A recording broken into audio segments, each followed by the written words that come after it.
نقصان ہوگا یا سب کے لیے نقصان ہوگا؟ سب کے لیے نقصان ہوگا نا.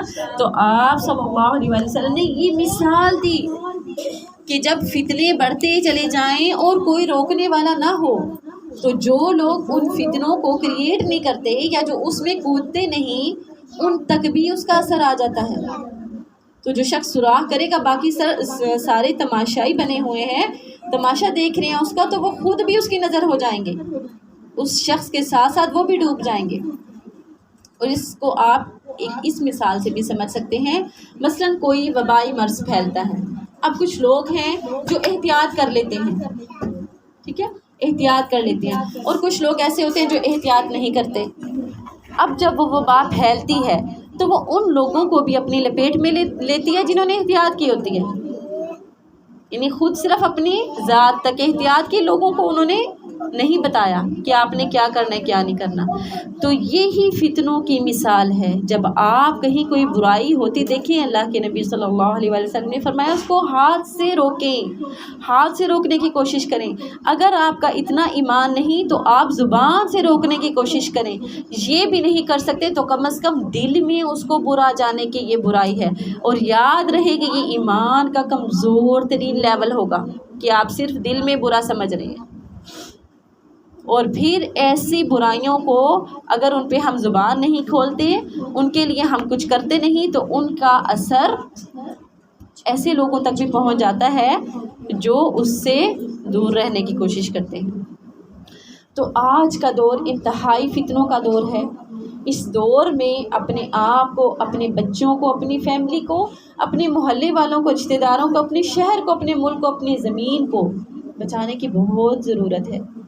لیکن ہم آج بھی اپنے گھروں میں بہت آرام سے ریلیکس ہو کے بیٹھے ہیں، کیا سوچ کے کہ میں تو سیف ہوں. سیلاب آیا، ان پر آیا، ان کے لیے مشکل ہوئی، ان کی چھتوں سے محروم ہوئے، وہ اپنے بستروں سے محروم ہوئے، وہ اپنے گھر والوں سے محروم ہوئے، میں بالکل ٹھیک ہوں، ہم ریلیکس ہیں. ہم کیا سمجھتے ہیں کہ ہم امن میں ہیں. تو جو رب ان پہ وہ آزمائش لائے. یاد رہے کہ میں نے فتنے کے آپ کو 3 معنی بتائے ہیں. نمبر 1 کیا بتایا میں نے؟ آزمائش. نمبر 2 عذاب. نمبر 3 گناہ. ٹھیک ہے، تو جو رب ان کے لیے وہ آزمائش لا سکتا ہے وہ ہم پر بھی لا سکتا ہے. تو ہم کبھی بھی خود کو امن میں نہ سمجھیں، ہمیشہ اللہ سے ڈرتے رہیں. تو فتنوں کے دور میں ہمیں کیا کرنا چاہیے؟ اللہ کے نبی حضرت محمد صلی اللہ علیہ وسلم نے فرمایا، اے لوگو جلدی کرو اعمال خیر کرنے میں، اور ان فتنوں سے پہلے جو تاریک رات کے ٹکڑوں کی طرح ہر طرف چھائے ہوئے ہوں گے. تو اس سے پہلے کہ اتنے فتنے ہوں کہ ہمیں سمجھ ہی نہ آئے مجھے کرنا کیا ہے اور کیا نہیں کرنا، اس وقت سے پہلے امن کی حالت میں کیا کرو؟ کوشش کرو خیر کے عمل کرنے کی.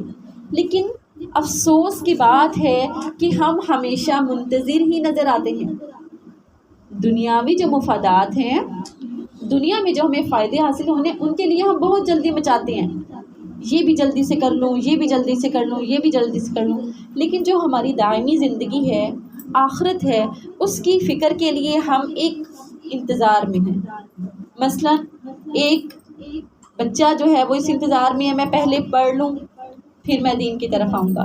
جوان جو ہے وہ کیا کہتا ہے کہ میں اب یہ ڈگری حاصل کر لوں، یہ والی مجھے جاب مل جائے، پھر میں اس طرف آؤں گا، دین سیکھنا شروع کروں گا. جو تھوڑی زیادہ عمر میں چلے جاتے ہیں وہ کیا کہتے ہیں؟ بچوں کی شادیاں کر لیں، ان کے فرائض ادا ہو جائیں، پھر ہم یہ کام کریں گے. جو تھوڑی اور آگے کی ایج میں جاتا ہے وہ کہتے ہیں جب ہم بالکل بستر پہ ہوں گے، سارے بچوں کی ذمہ داریاں ختم ہو جائیں گی، بس پھر ہم نے کیا کرنا ہے؟ صرف ہم نے نماز پڑھنی ہے اور ہم نے تسبیح کرنی ہے. تو ہم ان مواقع کے انتظار میں رہتے ہیں. اور پھر کیا ہوتا ہے؟ فرشتہ آتا ہے. کب آتا ہے فرشتہ؟ موت لے کے آتا ہے نا فرشتہ. تو اس سے پہلے کب آتے ہیں؟ موت کے لیے آتے ہیں فرشتے. تو فرشتہ آتے ہیں اس وقت تو نیک عمل کی مہلت ہی ختم ہو جاتی ہے اور ہمارا انتظار بھی ختم ہے. تو ہمیں کس بات کا انتظار ہے؟ جیسے یہود نے کہا تھا کہ ہم تو اللہ کو سامنے دیکھیں گے تو ہم مانیں گے. اپنے نبی حضرت موسیٰ علیہ السلام سے انہوں نے کہا کہ اللہ کو سامنے دیکھیں گے تو ہم مانیں گے. تو ہم بھی کچھ اسی طرح کے عقائد رکھنے لگے، ہم بھی کسی خاص وقت کا انتظار کرنے لگے. تو یاد رہے کہ اللہ کے نبی صلی اللہ علیہ وسلم